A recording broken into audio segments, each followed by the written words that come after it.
खबर इस वक्त दिल्ली से जुड़ी सामने आ रही है। दिल्ली में आज से लेकर के एक हफ्ते तक आपको बता दें कर्फ्यू का ऐलान कर दिया गया है। आज से लेकर के एक हफ्ते का कर्फ्यू दिल्ली में इंपोज होगा। ये बड़ी जानकारी हम आपको लगातार बता रहे थे कि मुख्यमंत्री एलजी के साथ एक बैठक करने वाले हैं। जानकारी ये थी 11 बजे के बाद लगभग 11:30 बजे, हालांकि इससे पहले बैठक की शुरुआत हुई है। और आज से क्योंकि केसेस बेतहाशा बढ़ रहे हैं दिल्ली में, इनको रोकना सबसे बड़ी प्राथमिकता है। इसलिए भी क्योंकि चाहे ये जो गंभीर जब हो जाते हैं मरीज, तो रेमडेसिविर हो गया, दूसरे इंजेक्शन हो गए, दवाइयां हो गई, नहीं मिल पा रहा है, तो अब ऐसे में सबसे बड़ी प्राथमिकता यह है कि इस चेन को तोड़ा जाए। और इसी को मद्देनजर रखते हुए दिल्ली सरकार ने फैसला लिया है, एक हफ्ते का कर्फ्यू, आज से लेकर के एक हफ्ते तक दिल्ली बंद, लॉकडाउन ही समझ लीजिए। कर्फ्यू इसे नाम दिया गया है। 25,462 केसेस कुल मिलाकर के एक दिन के भीतर दिल्ली में सामने आए हैं।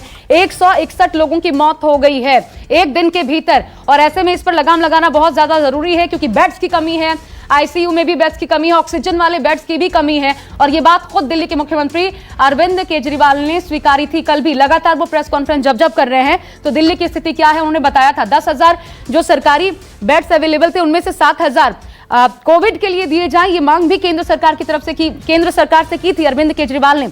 लेकिन क्योंकि बहुत ज्यादा जो सुविधाएं हैं वो एकदम से नहीं बढ़ाई जा सक रही, और हो ये रहा है कि केसेस बहुत ज्यादा बढ़ रहे हैं, तो ऐसे में इस चेन को तोड़ना ताकि केसेस पर लगाम लगाया जा सके, यह अहम फैसला दिल्ली सरकार की तरफ से लिया गया है।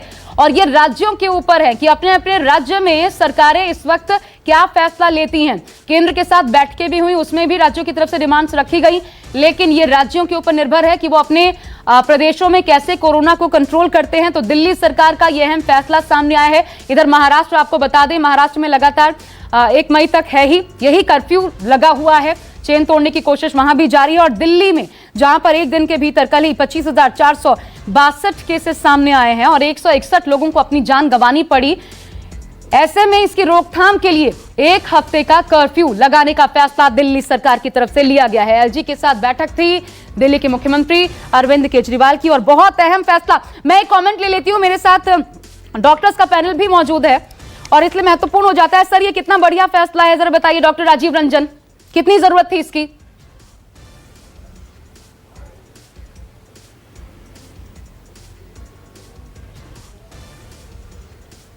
डॉक्टर राजीव, आवाज मिल रही है सर आपको?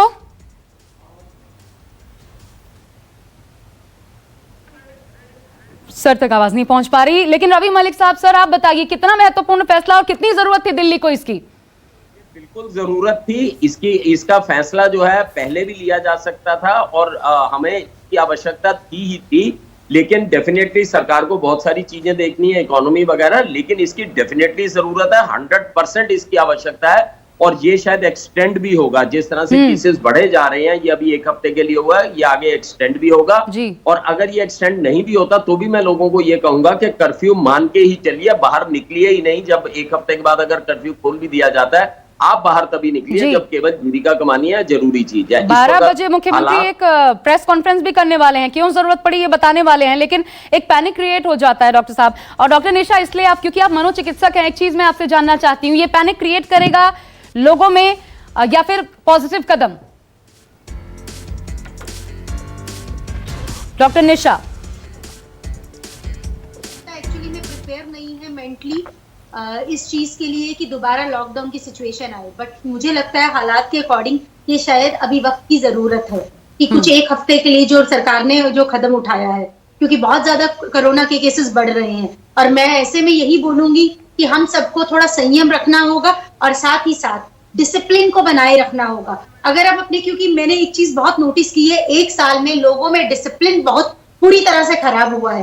और मेरा भी अदर डॉक्टर्स के पैनल की तरह यही कहना है कि पेरेंट्स खुद बच्चों के लिए आइडियल है, तो वो खुद डिसिप्लिन को बनाए ताकि बच्चे उन डिसिप्लिन को फॉलो करें। बिल्कुल सही।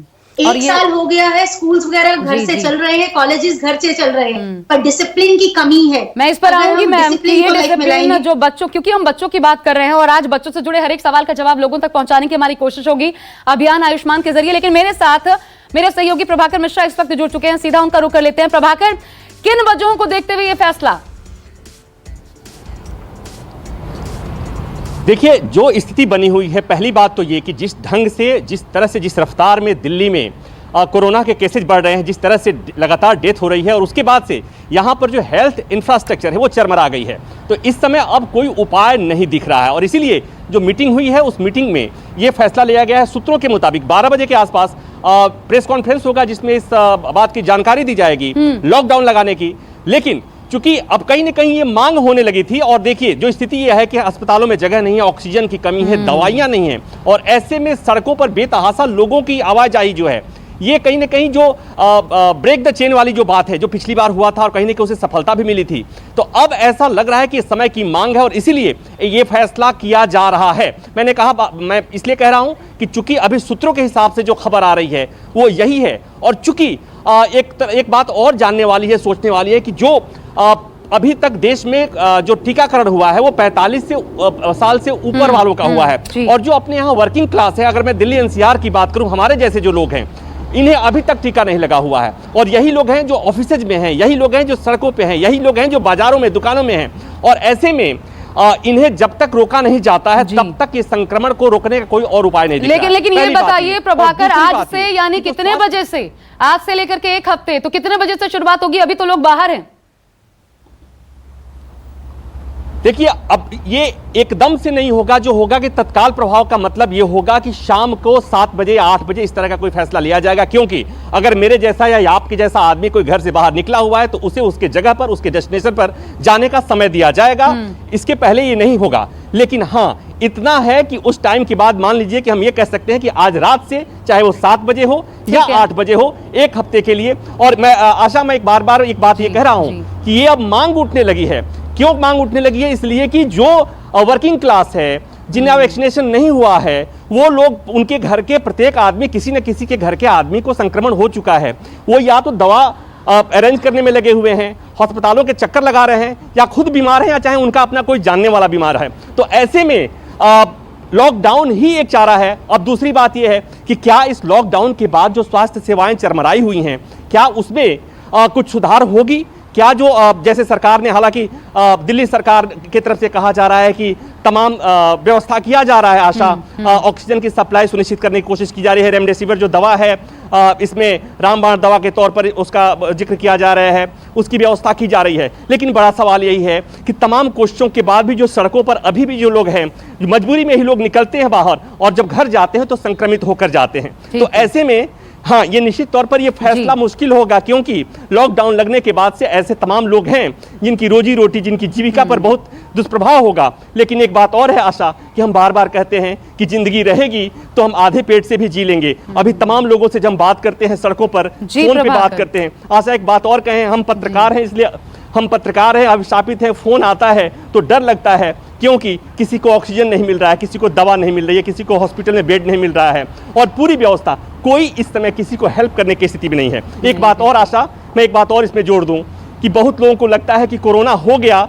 तो स्थिति हाथ से निकल गई। मैं बहुत लोगों को जानता हूं, इसलिए मैं अपने दर्शकों से एक अनुरोध करूंगा, एक गुजारिश कहूंगा, एक सलाह दूंगा कि ऐसा नहीं है कि किसी को संक्रमण हो गया तो उसकी जिंदगी चली जाएगी। हमारे बहुत जानने वाले हैं जिन्हें संक्रमण हुआ भी और घर पर ही एहतियात के साथ रहे, उन्होंने कोरोना प्रोटोकॉल का पालन किया और वो स्वस्थ भी हो रहे हैं। तो ऐसे में पैनिक होने की जरूरत नहीं है। आपकी बातों सरकार में, जो भी फैसला, जी, आपकी बातों में वो चिंता साफ झलक रही है, ये बात है। और आप बाहर हैं और इसलिए उस खतरे को शायद महसूस करते हैं, और आपकी बातों से वो साफ जाहिर हो रहा है। यही एक आम आदमी के मन में चल रहा है। डर भय भी, अगर हो जा रहे हैं तो फिर अपनों को बचा सके, वो भी है। लेकिन देखिए, कर्फ्यू है और इतना तो क्लियर है, जरूरी सेवाओं वालों को छूट मिलेगी, लेकिन बाकी लोगों के लिए बाहर निकलना अलाउ नहीं है।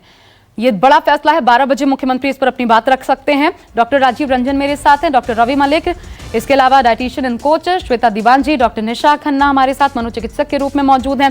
राजीव सर, आपकी आवाज नहीं आ पा रही थी, मैं एक बार फिर आपके पास आना चाहती हूँ। ये कितना जरूरी है सर अन्य राज्यों के लिए भी, दिल्ली में, क्योंकि इससे शुरुआत कह लीजिए, क्या आपको लगता है ये बहुत ज्यादा जरूरी फैसला था जो पहले लिया जाना चाहिए था चेन को तोड़ने के लिए, और शायद थोड़ा डिले कर गए हैं हम? जी हाँ, देर है दुरुस्त है। मैं चाहूँगा, अभी तो मैं चाहूँगा कि ज़्यादा से ज़्यादा लॉकडाउन की तरफ बढ़े या प्रतिबंधित रहें, जिससे कि नंबर ऑफ केसेस कम हो और हमारे हेल्थ इंफ्रास्ट्रक्चर जो बोर्ड है वो, बिकॉज हमारे पास लिमिटेड है और हमें इसमें एक दूसरे को सहयोग करके, देखिए अनलिमिटेड ऑक्सीजन भी नहीं, अनलिमिटेड बेड्स भी नहीं है। तो इससे हेल्थ सिस्टम मदद मिलेगी अगर हम अपने आप को घर पे रखेंगे, आइसोलेट रखेंगे जी और जी, सिर्फ इमरजेंसी के लिए ही बाहर जाएंगे। एक चीज मैं नहीं समझ पा रही हूँ, जरा प्लीज समझाइए कि आखिर कारण क्या है। हम सबको पता था, हर विशेषज्ञ, हर डॉक्टर ये बता रहे थे, लगातार सरकार को इंफॉर्मेशन था कि एक सेकेंड वेव आएगी और इससे ज्यादा खतरनाक होगी। तो फिर हमारी जो तमाम तैयारियां थी उसको हमने डिसमेंटल करना क्यों शुरू कर दिया?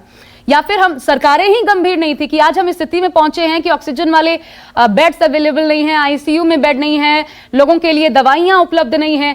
क्या ये सरकारों की कमी नहीं जिसकी वजह से इस स्थिति में हैं हम, या फिर उन्होंने भी मान लिया था कि कोरोना खत्म? कहीं ना कहीं चूक तो हुई है। और आप ये देखें कि हर पेंडेमिक का 3 वेव आता है, सेकेंड वेव है। तो मैं आज दर्शकों को कहना चाहूंगा कि हमें थर्ड वेव के लिए तैयार रहना चाहिए और अपने हेल्थ इंफ्रास्ट्रक्चर को मजबूत बनाना चाहिए। हमें और सावधान होना है, जागरूक होना है, अपने आप को बचाना, अपने नियर एंड डियर को बचाना है और साथ में सरकार को भी सहयोग करना है। सरकार के पास भी लिमिटेड चीजें हैं। हम सोचेंगे कि हर कुछ जादू की तरह हो जाएगा तो नहीं पॉसिबल। हम एक दूसरे को सहयोग करें, जैसे डॉक्टर रवि ने बताया, जितनी चीजें उन्होंने बताई, हम सभी अभिभावकों का ध्यान रखना चाहिए। हम अगर सीटी स्कैन कराने पहुंच जाते, आप एक लोड देते हो को, प्लस आपको रेडियो एक्सपोजर, तो हमें काफी समझदार होना है और एक दूसरे का सहयोग करना। जी, अब मैं वापस आती हूँ सर आपके पास से, लेकिन अब जो जानकारी एक और सामने आ रही है, बता दूं दर्शकों को, आज रात 12 बजे से ये कर्फ्यू शुरू हो जाएगा जो कि अगले 1 हफ्ते तक चलेगा। ये इस वक्त एक और इन्फॉर्मेशन निकल के सामने आई है, क्योंकि आज ही से इंपोज हो रहा था, तो रात 12 बजे से होगा, उसके पहले नहीं, ताकि लोग अपने जो संसाधन है वो जुटा पाए। 1 हफ्ते तक जरूरी सेवाओं वाले निकल पाएंगे, उससे ज्यादा लोग नहीं निकल पाएंगे।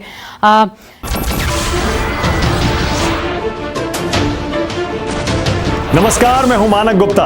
अगर आपको हमारा ये वीडियो पसंद आया हो तो इसे लाइक और शेयर जरूर करें, और हां, हमें सब्सक्राइब और फॉलो करना ना भूलें ताकि आप देश और दुनिया की कोई खबर मिस ना करें। तो जुड़े रहिए हमारे साथ और देखते रहिए न्यूज़ 24।